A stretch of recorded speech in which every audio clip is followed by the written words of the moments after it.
You are booked out for months. It's the busy season, right? Yet there's always that lull that comes up that it seems like no matter what you do, you can't fix that problem. I'm gonna walk you through 3 things that you should be doing right now during the height of your busy season to make sure that that lull doesn't happen or you mitigate it as best as possible. 3 easy things. Here we go.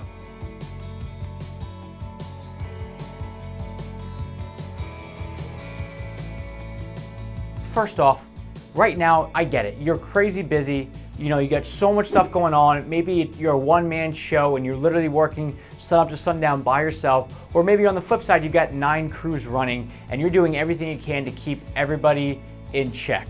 What happens for most contracting companies is you have a lull.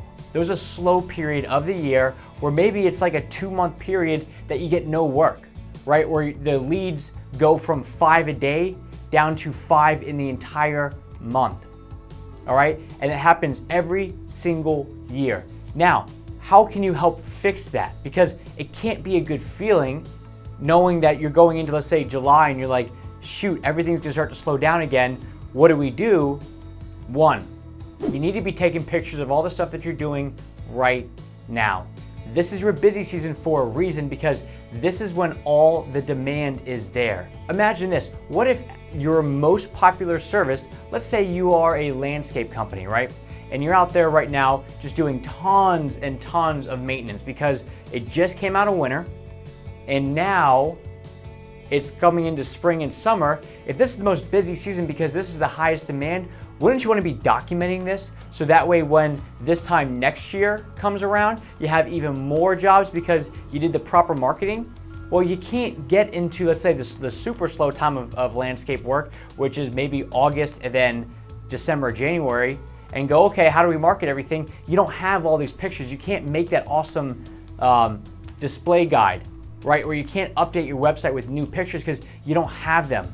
So what you need to be doing right now is stopping and taking pictures of all the stuff that you're doing, especially your biggest money makers, the most popular services. Before and after pictures will sell.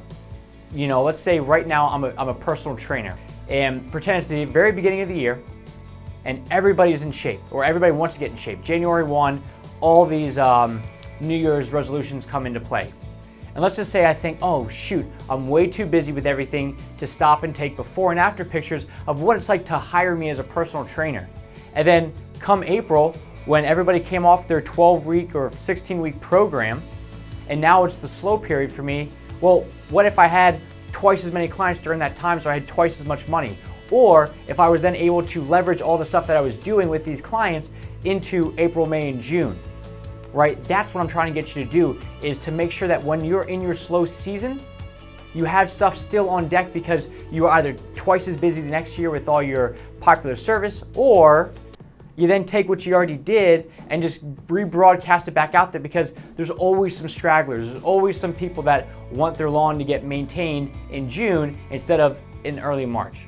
All right, so make sure right now you are taking before and after pictures at the very least, and you're taking your phone and going horizontal because you will want to leverage these at some point, but you can't leverage pictures that you never took. Number 2, work the hood. What does this mean?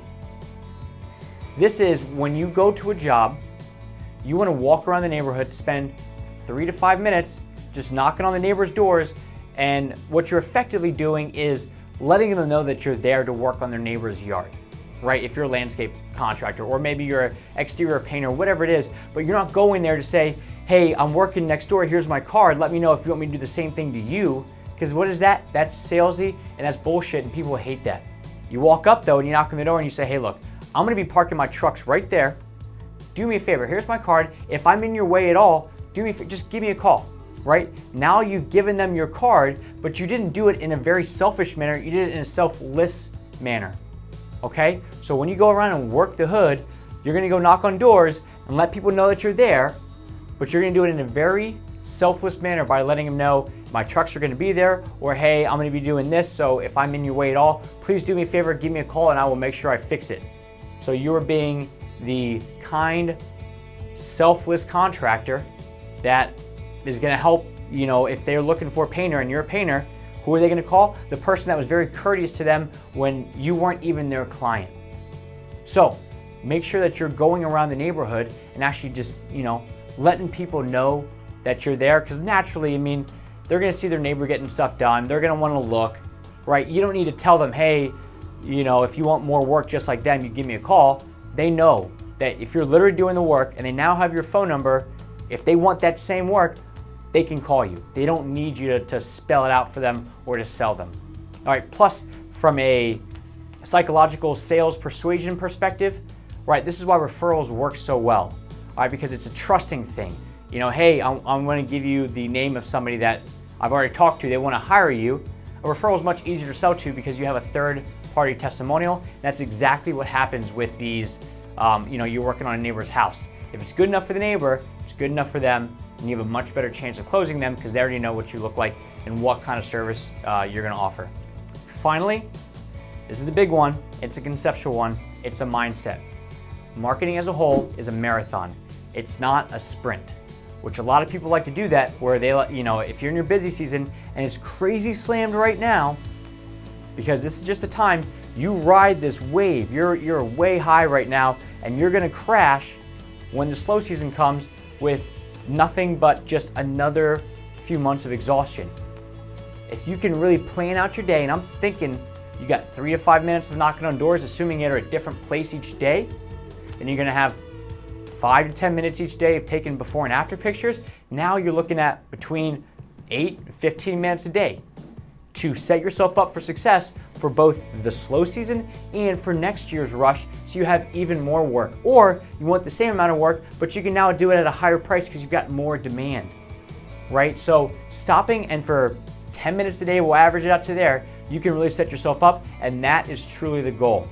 You want to be building your brand the smart way and for the long term, and you can't do any of that stuff without showing the work and working the relationships within the neighborhood, because when they're finally ready to have you do the same project as Sally down the street, they've already got your number, they've already built a little bit of rapport with you, they've already seen your work. It's way easier that way. So make sure that you're stopping. I know this stuff gets crazy. We fight with clients all the time about this because they say I'm just too busy. However, what's a better option? To work an extra 15 minutes each day, to be able to actually have a few more weeks each year of work. You decide. I hope that helps. Do us a favor. If this makes any sense to you and you want to see more stuff like this, hit the subscribe button so you're not missing out on anything. We bring tons of content like this that just makes your life as a contractor much easier, and that's really the goal, right? You're putting in all the hard work, just one more little thing, an extra, in this case, 3% effort each day, and you'll set your year up for success. Thanks.